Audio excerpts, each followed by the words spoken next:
atau keinginannya Ibu Maryam, istri Imran. Dan by the way, Imran ini adalah salah satu simbol keluarga paling keren yang Allah rekomendasikan di dalam Al-Quran. Selain keluarga Nabi Muhammad itu ada 2 keluarga lagi, keluarga Ibrahim dan keluarga Imran. Jadi kalau kita pengen niru, pengen jadi rumah kita itu seperti apa sih? Seperti rumah Nabi Muhammad, Baitun Nubuwah, atau rumahnya Ibrahim, atau rumahnya Imran. Salah satu dari 3 itu. Kalau bisa 3-3-nya lebih keren.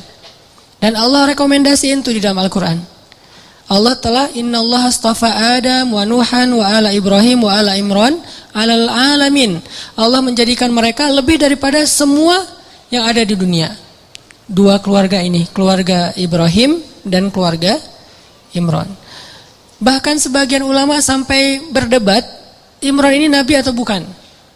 Sebagian mengatakan Imran ini orang solih, dan sebagian lagi mengatakan Imran ini termasuk salah satu di antara nabi, walaupun bukan rasul. Karena sebagian ulama mengatakan nabi itu ada 124.000, banyak, dan salah satunya ada Imran. Terlepas dari perdebatan status Imran, yang jelas dia adalah hamba terpilih. Dan Allah menikahkan Imran dengan seorang perempuan yang sangat solehah. Perempuan yang gak sembarangan perempuan.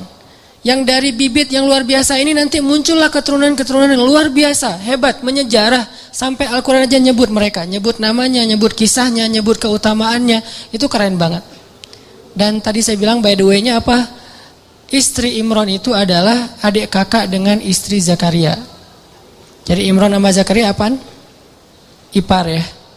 Karena istri Imran itu adik kakak sama istri Zakaria. Jadi Imran, Zakaria ini orang-orang soleh semua. Yang tinggal di Palestina atau tinggal di dekat Masjidil Aqsa. Lama Imran gak punya anak, lama Zakaria juga gak punya anak. Dua-duanya gak punya anak nih. Imran gak punya anak sampai usia tua, Zakaria juga gak punya anak sampai usia tua. Sampai kemudian istri Imran bernazar. Dulu nazar itu masih sesuatu yang wajar. Di zaman Nabi Muhammad sampai kita sekarang, nazar itu boleh tapi agak kurang disukai. Tapi boleh-boleh aja.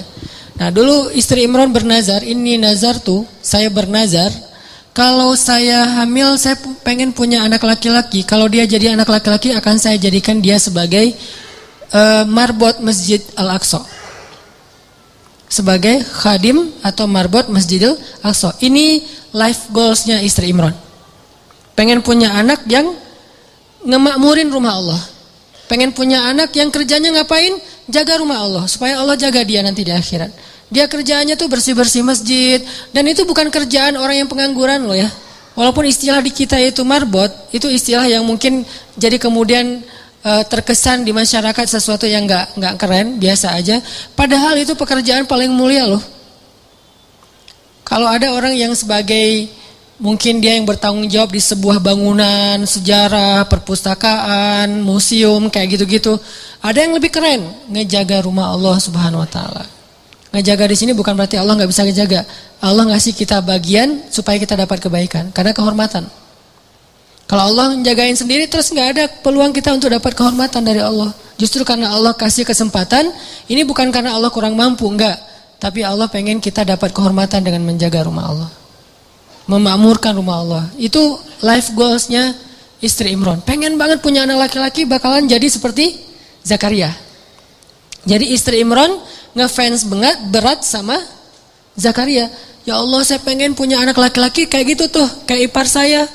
Kayak Zakaria, mudah-mudahan anaknya laki-laki. Nazar sampai. Fataqabbal minni ya Rabb. Terima ya Allah, terima. Nazar. Dulu kan gak ada USG ya. Ketawanya pas sudah lahir. Pas sudah lahir, kaget istri Imran. Rabbi, inni wada'atuha unsa. Ya Allah gimana nih anaknya perempuan? Sementara, walaysa dzakaru kal unsa. Ini perlu kita garis bawahin. Laki-laki tidak sama seperti perempuan. Ini bukan bab emansipasi. Bukan Islam anti kesetaraan gender, bukan. Maksudnya adalah dulu tradisi orang Bani Israel, tradisi orang Yahudi yang ada di Palestina, perempuan tuh nggak boleh menjadi marbot di masjid. Perempuan itu nggak boleh belajar di dalam masjid. Perempuan itu nggak boleh bahkan masuk ke masjid kecuali terbatas sekali gitu. Jadi maksud laki-laki tidak sama dengan perempuan, maksudnya tradisi yang berlaku waktu itu tidak sama laki-laki dengan perempuan. Ini bukan doktrin bahwa Islam itu nggak mengakui perempuan, bukan. Kita harus balik lagi ayat itu, kembalikan lagi kepada konteks sejarahnya. Makanya saya sering bilang, jangan menjudge sejarah dengan angle kekinian, pasti jadi salah paham. Kalau kita menilai sejarah tapi pakai persepsi kekinian, kita akan sering salah paham terhadap sejarah. Kok gini sih, kok gitu sih? Kenapa? Karena kita ngelihatnya benturan dengan culture kekinian kan? Makanya kalau pengen ngerti sejarah, pakailah angle sejarah. Jadi yang dilihat bukan cuma adegannya, sampai persepsi sejarah, emosional sejarah, lengkap gitu. Jadi sejarah itu sampai baper. Jangan cuman adegan tapi persepsinya kekinian, gak nyambung. Nah pada masa itu, laki-laki dan perempuan itu dibedain tentang masjid. Laki-laki boleh masuk ke masjid bebas, boleh berkhidmat di masjid, boleh belajar di masjid, boleh jadi ulama di masjid. Perempuan gak boleh, beda dengan di Islam kan. Kalau di Islam justru sebaliknya, sama laki-laki dengan perempuan dalam masjid, cuman beda fikih. Kalau perempuan lagi haid nanti ada batasannya. Tapi kalau perannya di dalam masjid, boleh banget. Buktinya apa? Aisyah itu ngajarin hadis di dalam masjid loh, dan muridnya laki-laki. Muridnya Aisyah itu juga banyak laki-laki, walaupun berdua ngajarnya tuh Abu Hurairah sama Aisyah. Tapi banyak hadis-hadis yang Aisyah tahu, Abu Hurairah nggak tahu, atau hadis-hadis yang Abu Hurairah tahu, Aisyah nggak tahu, sehingga mereka kayak saling mention gitu, saling broadcast. Aisyah broadcastin dong hadis-hadis yang gua nggak tahu, di broadcast sama Aisyah. Nanti Aisyah juga minta dari Abu Hurairah, saling transfer hadis, bukan untuk mentahzir ya. Mereka mentransfer hadis bukan untuk nyalah-nyalahin, salah lo, enggak. Mentransfer hadis itu untuk saling sharing kebaikan, motivasi sifatnya. Oh ada hadis gitu ya, iya gitu. Jadi dalam Islam, Abu Hurairah, Aisyah ngajar di masjid, nanti ada tokoh-tokoh perempuan yang luar biasa banyaknya, termasuk yang paling legend itu kan Khadijah ya. Yang paling berpengaruh dalam dakwah Nabi kan Khadijah, dan Khadijah itu nggak tinggal diam di rumah nungguin Nabi Muhammad kemana ya, udah jam segini belum pulang, ditelepon nggak diangkat aja, kayaknya habis baterai deh, gitu-gitu enggak. Khadijah tuh nggak pasif di rumah loh ya, nggak bantu dakwah Nabi, dia aktif. Cuman tetap ada kayak etikanya, ada moralnya. Di masa itu justru Allah pengen mengubah tradisi orang Bani Israel yang menganggap perempuan itu kelas kedua di antara masyarakat. Makanya Allah nyindir, ini sebetulnya bahasa sindiran. Walaisa dzakaru kal unsa. Menurut orang Bani Israel, perempuan itu nggak sama dengan laki-laki. Tapi di ayat berikutnya apa? Fataqabbalaha rabbuha biqabulin hasan. Tapi Allah sendiri nerima perempuan itu dengan penerimaan yang baik. Jadi Allah tuh pengen mengubah tradisi sebetulnya, biar kita nggak salah paham terhadap ayat ini. Tuh ayatnya tuh nggak sama laki-laki perempuan. Yang nggak sama itu bukan dalam persepsi ayat, bukan dalam persepsi Allah, dalam persepsi masyarakat. Dan Allah mengubahnya dengan kalimat fataqabbalaha rabbuha biqabulin hasanin. Justru Allah nerima perempuan itu dengan penerimaan yang sangat istimewa. Dia sediakan khusus mihrab buat dia, diberikan keutamaan buat dia, sampai turun makanan aja dari langit. Coba kurang apa perlakuan Allah? Treatment Allah ke Maryam tuh lebih istimewa daripada cowok-cowok yang udah lama di situ. Banyak tuh cowok-cowok, ada yang jomblo, ada yang udah nikah, itikaf di masjid, terutama yang jomblo ya, masih punya banyak waktu lah buat itikaf kan. Kalau udah nikah, kalau keseringan itikaf zalim juga sama istri ya kan ya.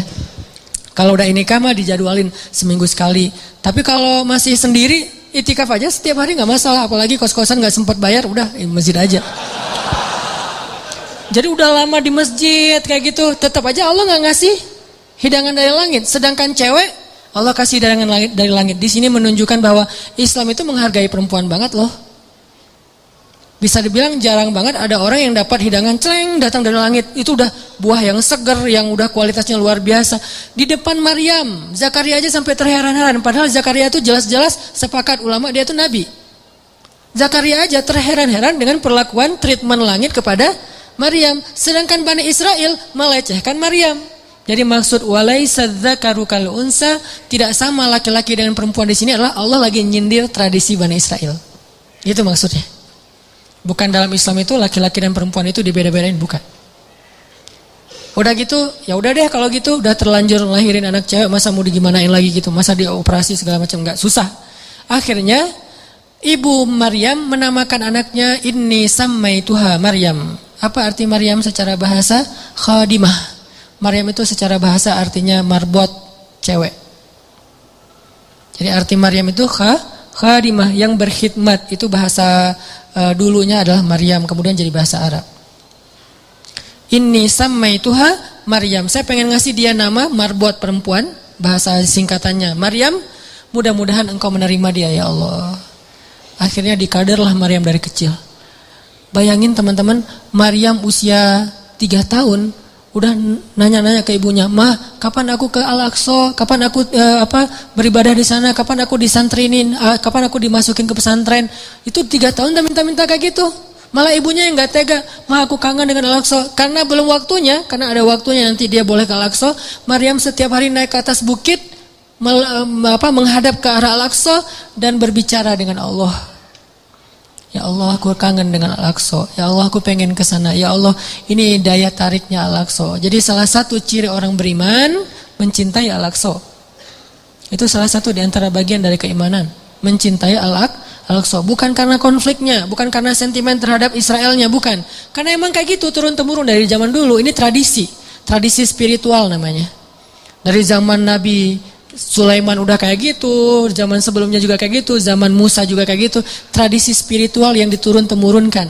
Dan Maryam kecil, anak usia 3 tahun, udah cinta banget dengan Al-Aqsa, pengen ke sana. Mah kapan? Kenapa bisa punya anak kayak gini?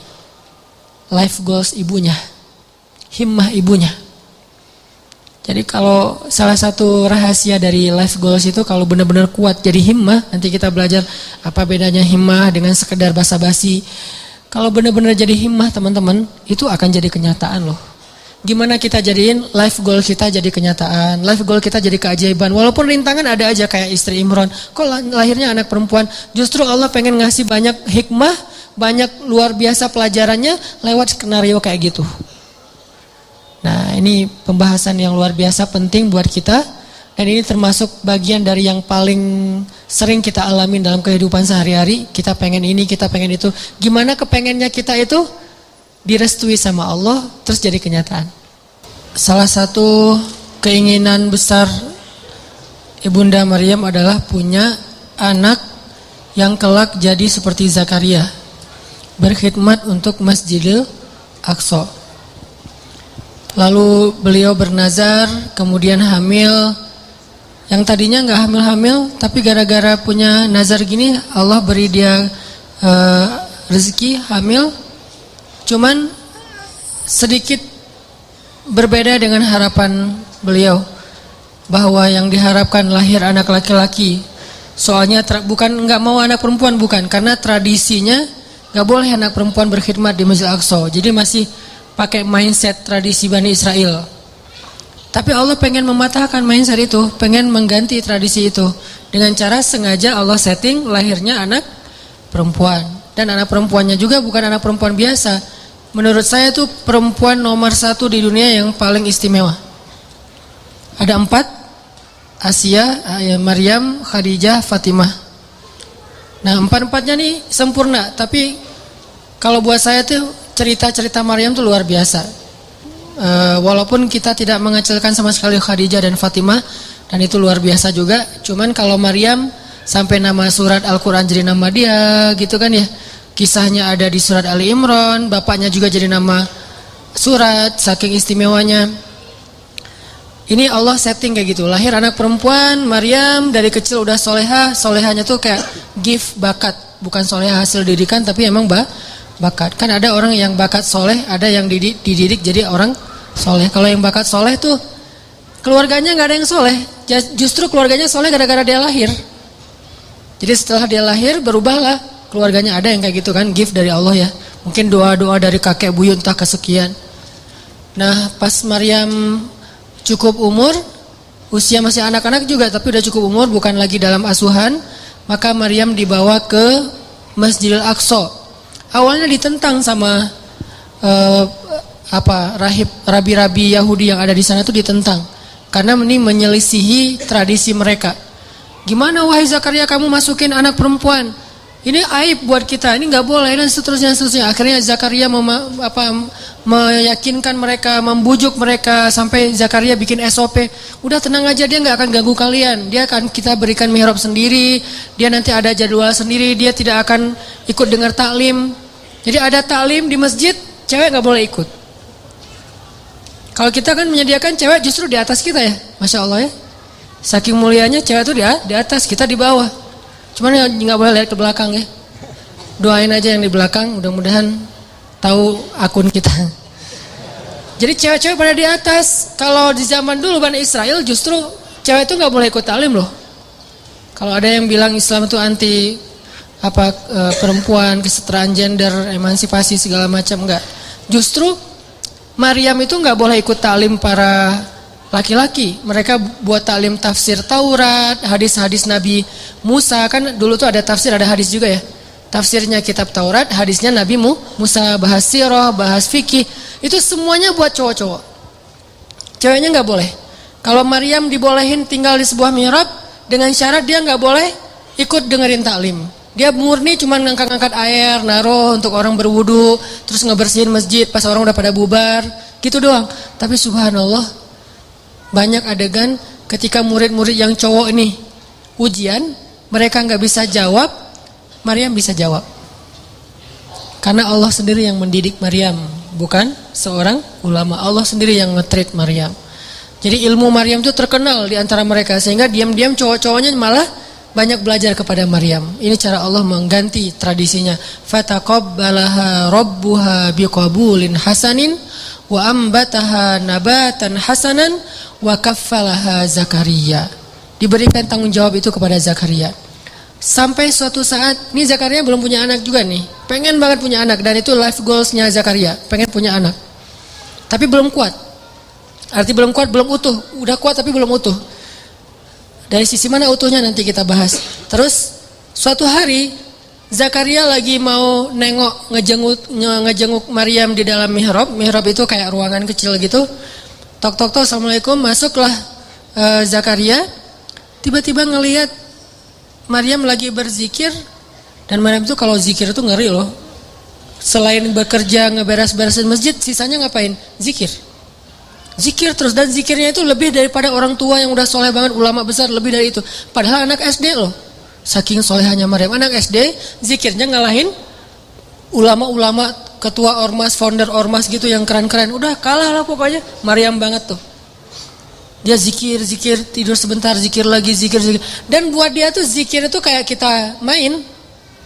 Jadi banyak zikir dia teh. Tagline-nya bukan banyak main, banyak manfaat, gak jelas gitu kan. Banyak zikir tuh Maryam tuh. Subhanallah. Pas Zakaria masuk, ngelihat Maryam lagi berzikir, di sebelahnya ada buah-buahan dan segala macam yang nikmat-nikmat makanan, dan itu bukan bawaan dari Zakaria. Zakaria kaget.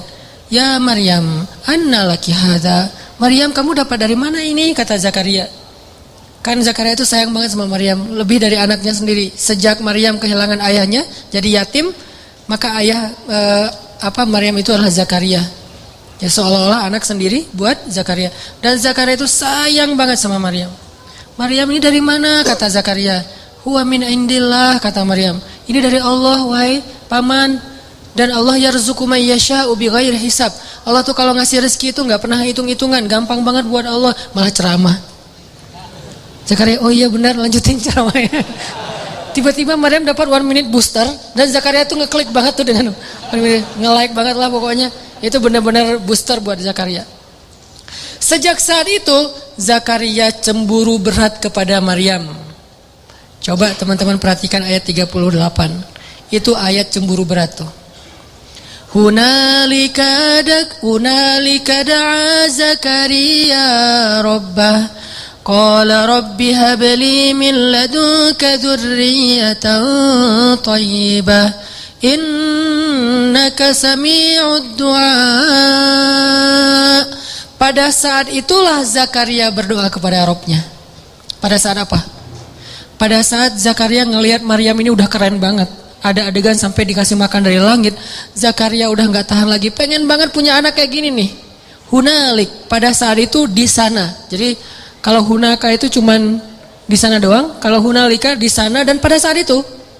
Ketika Zakaria terkagum-kagum tuh udah luar biasa kepada Maryam, hunalika da'a Zakaria rabbah. Saat itulah, di sanalah Zakaria langsung berdoa kepada Rabbnya, Rabbi habli min ladunka dzurriyyatan thayyibah. Ya Allah, beri saya keturunan kayak gitu ya Allah. Coba, kayak gitu. Saya pengen kayak gitu ya Allah, yang soleh seperti itu. Minta tetap anak laki-laki tapi solehnya kayak Maryam. Jadi minta anak laki-laki tapi teladannya anak perempuan. Coba, ini bukan hal besar soal laki-laki dan perempuan dalam Islam. Kadang teladannya laki-laki, kadang teladannya perempuan, dan itu hal yang bukan not big deal lah pokoknya.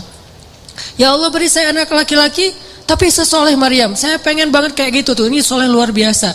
Fataqabbal innaka sami'ud du'a. Akhirnya turunlah Jibril kepada Zakaria saat itu di ayat 39. Fanadathul malaikatu wa huwa qa'imun yusalli fil mihrab anna Allah yubashshiruka bi Yahya musaddiqan bi kalimatin min Allah wa sayyidan wa hasuran wa nabiyyan minas salihin. Salah satu di antara kelebihan Yahya yang disebutin di ayat 39 apa? Wa hasuran. Hasur. Apa itu hasur? Hasur itu sifat cowok yang kalau di cewek itu namanya Azra. Kan julukan Maryam itu Maryam al-Azra. Apa arti Maryam al-Azra? Saint Mary. Itu bahasa Inggris yang diambil dari bahasa Arab. Saint itu artinya suci. Jadi Azra itu suci. Suci dalam arti apa? Gak pernah disentuh oleh siapa-siapa. Walam yamsasni basyaru walam aku baghiya. Saya itu gak pernah disentuh laki-laki dan bukan perempuan yang murahan. Jadi Maryam itu saking terjaganya, dia gak kenal laki-laki kecuali 3 orang yang kenal dekat. 1, bapaknya Imran. 2, pamannya Zakaria. 3, anaknya Isa. Jadi kalau kita periksa di list kontak handphonenya Maryam, cowok itu cuma ada 3 loh. Sisanya semuanya cewek. Kalau kita kan 50-50 sih. Bahaya banget. Atau lebih parah lagi, cewek tapi namanya cowok. Ini modus. Kalau Maryam, list kontaknya cuma 3 doang yang cowok. Yang sisanya cewek semua, saking terpeliharanya Maryam. Nah, kalau perempuan namanya Azra, kalau laki-laki namanya Hasur. Arti Hasur itu laki-laki yang sangat terpelihara, terjaga banget, nggak pernah bisa digodain. Kalau Yusuf hampir kegoda, kalau Yahya nggak bakalan sama sekali. Benar-benar terjaga. Sampai ada cewek yang jatuh cinta sama Yahya gitu kan? Setiap hari nge-like postingan Yahya, first like, komen kayak gitu. Yahya biasa-biasa aja, nggak di fallback sama Yahya. Lama-lama dia putus asa, vulgar gitu, nge-DM, fallback dong Yahya, nggak di fallback. Akhirnya dia teriak-teriak, ya, minta tanda tangan, apa segala macam, minta apa kupluknya Yahya, minta topinya Yahya. Wah, Yahya mah nggak diwaro sama Yahya, biasa-biasa aja. Lama-lama nih cewek patah hati, karena dia patah hati, akhirnya dia nekat. Nekatnya apa? Dia minta hadiah ulang tahun ke bapaknya, kepala Yahya. Ini bahayanya cewek di zaman dulu ya. Untung kita nggak hidup zaman itu. Kepedean. Siapa juga yang mau gitu. Itu ulang tahunnya si cewek, hadiahnya kepala Yahya dan diaminkan, dikabulin sama bapaknya penguasa gitu. Yahya lagi sujud, digorok kepala Nabi Yahya sama Bani Israel, diambil dan dihadiahkan ke raja. Nabi Yahya itu termasuk syuhada, salah satu nabi yang syahid. Sama kayak bapaknya juga syahid. Intinya mah Allah kasih persis kepada Zakaria anak kayak Maryam, cuman beda dia laki-laki, yang itu perempuan. Tapi sama, yang satu Azra, yang satu lagi Hasur. Wahasuran itu asal usul dari istilah Hasur kalau kita baca tafsir. Ini artinya teman-teman apa? Life goalsnya istri Imran Allah wujudkan dengan cara keajaiban. Dari Maryam lahirlah Isa. Jadi akhirnya istri Imran bukan cuma punya anak satu, jadi punya 2 keturunan yang istimewa. 1 anaknya, kedua cucunya, dan dua-duanya keren banget. Isa. Dan Isa ini satu-satunya nabi yang ketika lahir tidak disentuh oleh, satu-satunya bayi yang ketika lahir tidak disentuh oleh jin. Yang lain disentuh, toel dikit Tapi kalau Isa nggak berani toel. Dan 1 dari 3 bayi yang bisa ngomong waktu kecil. Dan ngomongnya itu bukan mama, bukan ceramah. Bayi umur masih dalam gendongan ibunya nih, masih berapa bulan gitu, nggak sampai berapa bulan lah, baru lahir banget, itu bisa ceramah. Yang tadi saya baca pas rakaat kedua, qala, berkatalah bayi Isa, inni abdullah ataniyal kitaba wa ja'alani nabiyya wa ja'alani mubarakan aynama kuntu wa awsani bis salati waz zakah ma dumtu hayya wa barran bi walidati wa lam yaj'alni jabbaran shaqiyya wassalamu alayya yawma wulidtu wa yawma amut wa yawma ub'atsu hayya. Panjang gitu bayinya bisa ngomong. Masya Allah, luar biasa. Keturunan Imran. Himmah, life goalsnya siapa? Neneknya. Sampai bisa ngomong sepanjang itu, orang-orang Bani Israel pada kaget. Karena waktu itu Bani Israel kan mencegat Maryam di depan gerbang kota, gak boleh masuk karena dianggap aib. Seorang perempuan punya anak tapi gak punya suami, di luar nikah gitu. Padahal bukan di luar nikah, tanpa nikah kan. Gak punya suami emang. Dan gak punya pasangan, gak disentuh sama sekali oleh laki-laki, saking terpeliharanya Maryam. Mereka cegat, ya Maryam, laqad ji'ti syai'an fariya. Hei Maryam, kamu bawa masalah, kamu bawa aib, kamu bawa kayak kesialan kepada kota kami, gak boleh masuk. Ya ukhta Harun, wahai Maryam, wahai saudara Harun, maka na abuki imra'asau. Kenapa kamu hina sekali sementara ayahmu orang mulia? Wa ma kanat ummuki baghiyya. Kenapa kamu perempuan gak terjaga sementara ibumu sangat terjaga? Dicela Maryam habis-habisan. Kata Allah pada Maryam, kalau kamu dicela, diam aja. Gak usah komen, gak usah balas, gak usah curhat-curhat di medsos. Diam aja. Nih nasihat Allah kepada Maryam nih, jangan curhat di medsos. Fa imma tarayinna minal bashari ahadan faquli inni nadartu lirrahmani sawma falan ukallimal yawma insiya. Maryam, nanti kalau kamu di haters, jadi kan banyak haters di Israel kan suka haters orang soleh gitu kan. Mereka nge-follow tuh bukan pengen dapat inspirasi, cuma haters doang. Ngintip dia lagi posting apa, diserang, posting apa diserang gitu. Akhirnya kata Allah, kalau kamu diserang, komennya nggak enakan, terus kamu dihaterin sama mereka, udah diem. Gak usah dibalas, gak usah diapa-apain, gak usah diblok, gak usah dihapus tuh komen. Pengalaman. Terus diapain? Diam aja. Terus kalau diam gimana? Tenang, biar aku yang belain kamu. Jadi ketika seorang meminta bela dari makhluk, Allah gak akan ngebelain dia. Ketika kita diam dan meminta bela kepada Allah, Allah akan belain kita. Kan terjadi di zaman Nabi itu ada 2 orang bertengkar nih.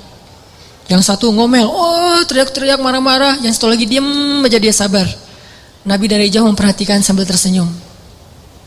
Terus lama Nabi perhatiin, Nabi tadi lagi lewat nih, gak sengaja ngelihat ada 2 orang bertengkar. Yang satu diam, yang satu ngomel. Nabi memperhatikan yang diam sambil senyum. Lama dia ngomel, akhirnya yang diam tadi gak sabaran, gak kuat lagi, dibales. Dia komen. Begitu dia komen, Nabi langsung jalan dan gak tersenyum lagi, cemberut. Sahabat bertanya, ya Rasulullah, apa yang terjadi? Kenapa Nabi udah berjalan sekarang cemberut? Kata Nabi, tadi ketika yang diam ini diam aja nih, dia sabar, malaikat mendoakan dia dan tersenyum untuk dia. Tapi begitu dia kepancing komen, malaikat pergi, maka saya juga gak akan berada di situ, saya ikut pergi. Masya Allah. Jadi kalau kita dikomenin yang gak enakan sama orang di medsos, diamin aja, biar yang nge-follow kita malaikat. Malaikat nge-follow kita banget tuh dan ngedoain kita. Tapi begitu kita kepancing balas komen, yang komennya itu sama-sama tidak baik isinya, keburukan, mencela dan segala macam, maka malaikat unfollow. Makanya Nabi juga pergi. Maryam disuruh diam. Lan ukallimal yaum insiya. Saya nggak akan ngobrol sehari ini. Diam aja, puasa ngomong. Walaupun itu syariat terdahulu, bukan syariat kita. Terus orang-orang menghujat Maryam, habis semuanya dihabisin ke Maryam. Akhirnya Maryam itu berat banget pundaknya, diam. Maka Allah memberi dia ilham, kasih isyarat ke bayimu. Fa asyarat ilaih. Maryam diam juga makin menjadi-jadi. Akhirnya Maryam mengisyaratkan kepada bayinya, suruh ngomong dengan bayi saya. Tapi dengan bahasa isyarat. Fa asyarat ilaih. Mereka malah bertanya, qalu kaifa nukallimu man kana fil mahdi sabiyya. Ya Maryam, kamu udah gila. Ternyata kamu bukan cuma hina, bukan cuma rendahan, tapi gila juga ya. Kayaknya stres deh kamu. Masa kita disuruh ngobrol sama bayi? Langsung bayinya ngebelain mamahnya. Kata si bayi teh, ini mama gua disuruh berbakti sama mama gua. Apa kalian? Akhirnya pada takut. Wah, coba bayangin, bayinya bisa ngomong lancar, bahasanya tuh tinggi lah gitu, kayak syair. Qala inni abdullah, saya itu hamba Allah, kata si bayi. Gak tahu nunjuk-nunjuk apa enggak, pokoknya gitu aja. Inni abdullah atani alkitab, saya itu dikasih alkitab loh. Jadi dia akan diberikan nanti alkitab Injil.